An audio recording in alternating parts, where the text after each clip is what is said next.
Harvestella is an upcoming life simulation RPG developed and published by Square Enix. This game revolves around managing and taking care of a plot of land, while at the same time attempting to save the world from the appearance of a deadly magical plague known as the Quietus. My name is LyonLife, and this is my review of Harvestella, the prologue demo. So in this review, we'll be talking about a couple main topics. We'll be going over the graphics, the character customization, the combat of the game, and as well as the life simulation farming mechanics. So without further ado, let's get into it. Now, one of the first things that I want to go over is the graphics, which, let's just be honest, they're not anything to write home about. However, I think if you're a Switch owner, I think you can already expect to not have anything like AAA quality game type of graphics on this console as we would on others.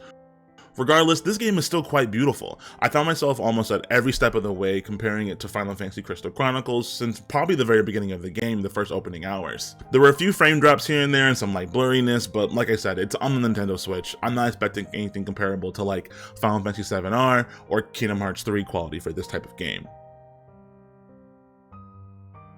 Now, while I can appreciate a simple character customization experience, there are still some ways for which this can improve, mostly being these hairstyles. Definitely choices were made here, and maybe a few more varying skin tones and not just the pale chalk, off-white, lightly toasted, and then straight to dark. Let's get in this combat. So as I said, as someone that primarily plays nothing but RPGs, this kind of combat is right up my alley. Now, with that being said, it's no Devil May Cry, it's no Astral Chain, but for an action RPG, it does what it needs to do. Primarily, I think one of the best things about the combat for me was the job class system. If you're familiar with games like Final Fantasy, then you're aware that all the characters tend to have some sort of job or role that they fall into, or some sort of class. The demo gives us access to the fighter class from the get-go, and then soon after, once you're in the first dungeon, you unlock the mage class. In my opinion, I had a lot more fun with the mage class versus the fighter, but it might be a personal preference of mine as I do typically like to play magic and caster type classes for myself. However, I am really excited to see what other classes are going to be in the game. As we've seen a little bit here and there in some of the trailers, there's a gunner class, there's a martial arts class from some screenshots that we've seen online. So all in all, I'm excited to see what the full roster is going to be in terms of character classes that we can play as, and I'm really excited for it. As far as the farming goes, at least what was available in the demo, we only had access to what I would say is probably the bare minimum. We had access to a hoe, a watering wand, and a hammer, which helped us break rocks that were on the land. As of right now, it's not anything special. All we pretty much had access to do was till our lands, plant crops, and water them, and then later on harvest them for selling, cooking, and any kind of crafting that we wanted to do as well. Now, with that being said, I can't lie, on my first playthrough, I completely got lost in this. You might as well just go ahead and call me Farmer Lion.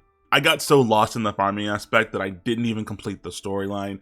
I pretty much was so focused on trying to figure out what crops were going to make me the most money, how to efficiently get the most crops planted every single day, which ones I needed to keep for cooking and crafting, and trying to keep up my stamina so I can constantly keep going back and forth to the dungeon to go get more materials and level up. It was just a whole lot, and I was super into it.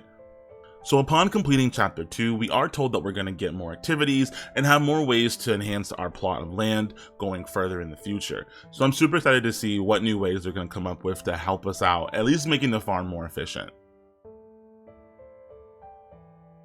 All in all, I do believe Harvestella is shaping up to be a really good game. There does seem to be something for you to do at all times of the day, whether that's going to be you running into the dungeon to further along your progress of the story, or to level up, or spending your day farming and stocking up on items for your adventure for the following day. Even with the game having some minor flaws with some of the visuals and the sometimes clunky mechanics, I do believe the demo is very much so worth your time, and if you're curious, you will be able to carry over your save data from the demo version to the main game when it releases on November 4th.